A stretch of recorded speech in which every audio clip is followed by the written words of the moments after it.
그들이 예수를 끌고 대제사장에게로 가니 대제사장들과 장로들과 서기관들이 다 모이더라. 베드로가 예수를 멀찍이 따라 대제사장의 집들 안까지 들어가서 아랫사람들과 함께 앉아 불을 쬐더라. 대제사장들과 온 공회가 예수를 죽이려고 그를 칠 증거를 찾되 얻지 못하니 이는 예수를 쳐서 거짓 증언하는 자가 많으나 그 증언이 서로 일치하지 못함이라. 어떤 사람들이 일어나 예수를 쳐서 거짓 증언하여 이르되 우리가 그의 말을 들으니 손으로 지은 이 성전을 내가 헐고 손으로 짓지 아니한 다른 성전을 사흘 동안에 지으리라 하더라 하되 그 증언도 서로 일치하지 않더라. 대제사장이 가운데 일어서서 예수에게 물어 이르되 너는 아무 대답도 없느냐? 이 사람들이 너를 치는 증거가 어떠하냐 하되 침묵하고 아무 대답도 아니하시거늘 대제사장이 다시 물어 이르되 내가 찬송받을 이의 아들 그리스도냐? 예수께서 이르시되 내가 그니라. 인자가 권능자의 우편에 앉은 것과 하늘 구름을 타고 오는 것을 너희가 보리라 하시니 대제사장이 자기 옷을 찢으며 이르되 우리가 어찌 더 증인을 요구하리요? 그 신성모독하는 말을 너희가 들었도다. 너희는 어떻게 생각하느냐 하니 그들이 다 예수를 사형에 해당한 자로 정죄하고 어떤 사람은 그에게 침을 뱉으며 그의 얼굴을 가리고 주먹으로 치며 이르되 선지자 노릇을 하라 하고 하인들은 손바닥으로 치더라. 할렐루야. 사순절입니다. 이 기간 동안 예수 그리스도의 보혈의 은혜가 여러분의 가정과 터전 위에 넘쳐나기를 원합니다. 철학자 데카르트는 나는 생각한다, 고로 존재한다 라는 말을 남겼죠. 나 자신이라는 존재가 살아있다는 것을 확인할 수 있는 것은 생각을 하고 있기 때문이다. 이렇게 말하는 겁니다. 그러나 우리가 생각이나 존재를 생각하기에 앞서서 무엇보다 중요하게 생각할 것은 그 출발점이 무엇이냐라는 거예요. 어떤 삶이든 어떤 생각이든 그 기준이 무엇이냐에 따라 그 모든 것이 달라질 수 있기 때문이죠. 여러분은 어떤 생각을 하고 사십니까? 저와 여러분의 생각의 기준이 되는 것은 무엇일까요? 오늘 본문에서 우리는 가룟 유다의 배신으로 겟세마네 동산에 끌려가신 예수님이 대제사장에게 가서 장로들, 서기관들, 그들의 신문을 받으시는 장면을 보게 됩니다. 오늘 본문을 자세히 보면 세상의 기득권을 가지고 세상을 위해 살아가는 사람들의 가치관과 진정한 복음을 생각하며 하나님 나라의 백성으로 살아가는 사람들의 가치관이 다르다 하는 것을 보게 될 수 있습니다. 세상의 가치관으로 살아가는 사람들을 좀 살펴보면 첫 번째로 무엇을 찾아내려고 하지만 궁극적으로는 어떤 것도 얻지 못합니다. 마가복음 14장 55절의 말씀인데요. 대제사장들과 온 공회가 예수를 죽이려고 그를 칠 증거를 찾되 얻지 못하니 라고 말합니다. 예수님을 잡은 날 밤 가야바의 집에는 이미 공회원들이 다 모여 있었어요. 유대 공회는 산헤드린이라고 불리는 72명의 회원들로 이루어져 있는데 총의장이 대제사장이죠. 이 공회의 권위는 대단해서 유대의 종교 정치적인 법정으로 사형까지도 의결할 수 있었습니다. 물론 최종 승인하고 집행하는 권한은 로마 총독에게 있었죠. 산헤드린 공회는 낮에 모이는 것이 원칙입니다. 원래 유대인의 종교회의는 일몰 이전에 의결되는 것만 법적 효력을 가질 수 있기 때문에 공회를 밤에 모여서는 결의도 할 수 없는 거고 논쟁도 할 수 없는 겁니다. 하지만 이 대제사장들과 장로 서기관들은 긴급하게 모여서 죄인의 죄를 결정하려고 하고 있습니다. 그들이 생각하는 죄인, 예수를 급히 잡아서 처리하고 사람들에게 소문나기 전에 판결과 집행을 빨리 처리하려고 하는 시도였죠. 불법입니다. 이 불법으로 진행하며 예수님을 죽이려고 하는 이 사람들은 예수님을 처형할 증거를 찾으려고 했지만 찾지 못했다고 말해요. 시편 33편 16절 17절에 가면 많은 군대로 구원을 얻은 왕이 없으며 용사가 힘이 세어도 스스로 구원하지 못하는도다. 구원하는 데에 군마는 헛되며 군대가 많다 하여도 능히 구하지 못하는도다 라고 말씀합니다. 사람이 무엇을 의뢰하는가? 그것이 그의 믿음이고 신앙입니다. 세상의 일반적인 생각과 현실적인 사고를 가진다면 전쟁할 때 군대가 많고 화력이 센 쪽이 이기는 거죠. 그러나 우리는 시편 33편 17절에 나오는 이 구원은 누구에게 있는 것이냐? 여호와 하나님께 있다 라고 말하는 이 사실을 깨달아야 하는 줄 믿습니다. 구원은 내가 잘 준비하고 대비해서 이루어지는 것이 아니라 하나님의 능력으로 이루어진다는 사실입니다. 어느 철학자는 이렇게 말했죠. 절대로 헛된 노력은 없다. 하지만 여러분, 우리가 인생에서 노력해서 이뤄낸 그것조차 하나님의 역사라고 성경은 우리에게 가르쳐주고 있습니다. 이사야 49장 4절의 말씀인데요. 그러나 나는 말하기를 내가 헛되이 수고하였으며 무익하게 공연히 내 힘을 다하였다 하였도다. 참으로 나에 대한 판단이 여호와께 있고 나의 보응이 나의 하나님께 있도다 라고 말하고 있습니다. 여러분, 저와 여러분이 정말 세상의 가치관으로만 살다 보면 오늘 본문의 대제사장들과 서기관, 장로들처럼 찾으려 하나 얻지 못하는 헛수고의 삶을 살게 될 것입니다. 뿌린 대로 거두고 수고한 만큼 얻게 하시는 우리 하나님의 은혜 속에서 기쁨으로 충만한 인생을 살아가시기를 주님의 이름으로 축원합니다. 세상의 가치관으로 살아가는 사람들, 그들의 두 번째 특징은 혼란과 분란이 일어납니다. 오늘 말씀의 56절에 보면 이는 예수를 쳐서 거짓 증언하는 자가 많으나 그 증언이 서로 일치하지 못함이라 하고 말합니다.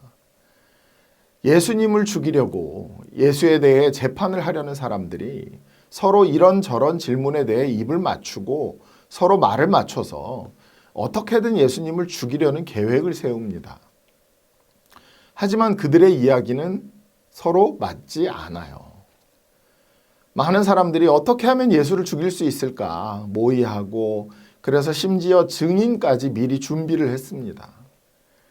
자신들의 삶을 지키기 위해서는 예수님을 죽여야만 했기 때문에 그 상황과 생각에 모든 것을 끼워 맞추려고 했던 거죠. 하지만 그 어떤 증거와 증언도 일치하지 않았습니다. 서로 일치하지 않는 의견으로 인해 오히려 더 큰 분란만 일어나게 되었던 것이죠. 증인으로 불려온 두 사람, 예수님께서 하나님의 성전을 헐고 사흘에 지을 수 있다 하더라 라고 변론했지만 그건 일반 사람들이 지지를 얻기에는 충분하지 못했습니다. 두 사람의 증언은 다른 사람들이 받아들인 예수님의 말씀을 이해하지 못해서 생긴 말씀의 왜곡이기 때문이죠. 시간은 길어지고 아무 대응이 없으니까 대제사장은 초조함을 감추지 못했습니다. 최고의 법정에서 합법적인 죄명을 찾아내기에 실패하면 그것은 대망신일 뿐만 아니라 10계명 중에 8계명을 어기는 범죄를 저지르게 되는 거죠. 위증은 사형에 해당되는 무서운 범죄였습니다. 그러니 우리가 아까 읽었던 이 56절 말씀을 다시 한번 보세요. 이는 예수를 쳐서 거짓 증언하는 자가 많으나 그 증언이 서로 일치하지 못함이라 라고 했잖아요. 법정은 증언이 서로 일치하지 않아 증언이 기각되면 그러면 죄수를 석방해야 하는 거예요. 거짓 증언자는 돌에 맞아서 죽는 벌에 처하게 되어 있었습니다. 그럼에도 불구하고 증언이 기각된 후에 거짓 증언자는 처벌 안 받고 재판장 가야바는 오히려 직접 예수님을 신문하기 시작하죠. 여러분, 세상에서의 삶은 서로 분란을 일으키고 분열과 다툼 가운데 이 싸움을 벌이는, 세력 싸움을 벌이는 문제를 이렇게 당할 때가 많습니다. 저와 여러분이 살아가는 이 세상에서의 가치관은 이렇게 갈등이 넘쳐나는 곳이에요. 이런 세상 가운데에서 우리도 적들이 생겨날 수밖에 없고 여러 가지 혼란을 겪을 수밖에 없습니다. 저와 여러분은 이런 세상적인 가치관으로 살아가지 않고 주님 안에서 하나님의 가치관이 우리의 삶 속에 넘쳐나는 그런 삶이 되시기를 주님의 이름으로 다시 한번 축복드립니다. 이제 마지막으로 세상의 가치관으로 살아가는 사람들의 특징은 과격해지고 폭력적이고 잔혹한 삶을 살아가게 된다는 거예요. 오늘 말씀 65절 끝부분에 가면 어떤 사람은 그에게 침을 뱉으며 그의 얼굴을 가리고 주먹으로 치며 이르되 선지자 노릇을 하라 하고 하인들은 손바닥으로 치더라. 세상의 사람들은 자신들과 맞지 않는 사람들에 대해 무력을 사용하고 폭력을 행사합니다. 세상적인 가치관은 관용과 포용과 이해와 용서보다 처벌하고 무력으로 응징하는 복수를 말하죠. 예수님을 거부하는 세상의 사람들이 침을 뱉고 얼굴을 주먹으로 때리고 손바닥으로 예수님을 때리는 이 악한 행동을 여러분 보이시지 않으십니까? 세상의 사람들은 예수님을 몰아붙여서 하나님의 아들이신 것을 포기하라고 말합니다. 61절과 62절을 한번 다시 보십시오. 침묵하고 아무 대답도 아니하시거늘 대제사장이 다시 물어 이르되 내가 찬송받을 이의 아들 그리스도냐? 예수께서 이르시되 내가 그 나라 인자가 권능자의 우편에 앉는 것과 하늘 구름을 타고 오는 것을 너희가 보리라 하시니 하고 말씀하셨습니다. 62절에 가서야 당당하게 밝히시는 부분, 내가 그 나라 인자가 권능자의 우편에 앉는 것과 하늘 구름을 타고 오는 것을 너희가 보리라 하시니 자신이 그리스도임을 분명히 밝히고 계십니다. 그 전에 증인들이 주장하는 거짓 주장에 대해서는 침묵하고 계셨죠. 그들의 주장, 그들의 생각, 그들의 삶의 출발점은 오직 자신들의 이권을 지키고 권력을 유지하기 위한 탐욕에서 비롯됐다는 것을 주님이 아셨기 때문입니다. 하지만 대제사장이 네가 찬송받을 이의 아들 그리스도냐라고 물었을 때 그 긴 침묵을 깨시고 즉각 대답하셨어요. 내가 바로 그 나라 인자가 권능자의 우편에 앉는 것과 하늘 구름을 타고 오는 것을 너희가 보리라. 사랑하는 여러분, 대제사장과 서기관 장로들 그리고 수많은 사람들은 그저 상황과 삶을 따라 생각을 따라 살아가는 사람들에 불과했습니다.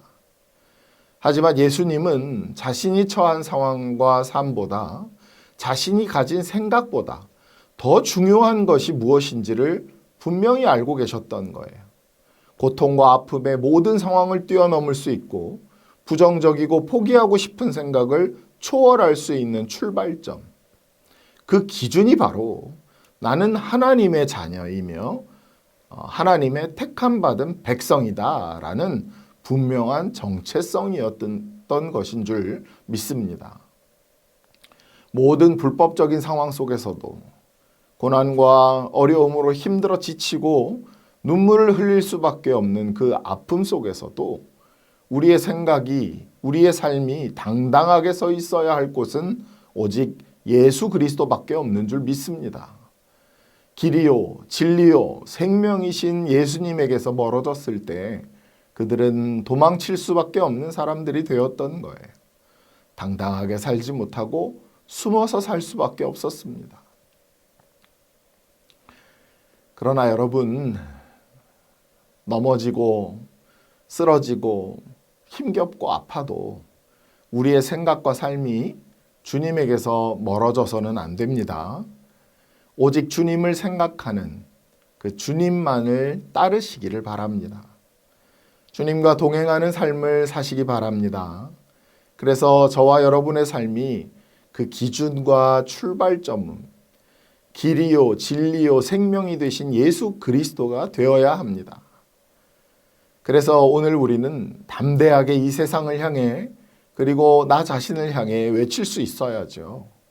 내가 당당하게 설 수 있는 곳은 오직 예수 그리스도이십니다. 오늘 살아갈 힘을 얻을 수 있는 것은 오직 예수 그리스도밖에 없습니다. 할렐루야. 그 고백을 할 수 있기를 간절히 소원합니다. 우리 이 시간 합심으로 기도할 것인데요. 말씀을 의지해서 좀 기도합시다. 주님과 멀어져 세상의 가치관을 따르며 살아가지 않도록 고난과 어려움 속에서도 세상이신 예수 그리스도와 함께함으로 오늘 하루를 승리하며 살아갈 수 있도록 같이 함께 기도하시겠습니다. 또 두 번째로 같이 기도해 주셔야 할 것은 이제 다음 세대 겨울 사역들이 계속 시작되었지요. 겨울 성경학교와 수련회, 훈련과 축제의 이 장 속에서 아이들이 모두 참여하게 되고 그리고 그곳에서 주님을 만나는 놀라운 경험을 허락해 달라고 우리 함께 기도하시겠습니다.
것.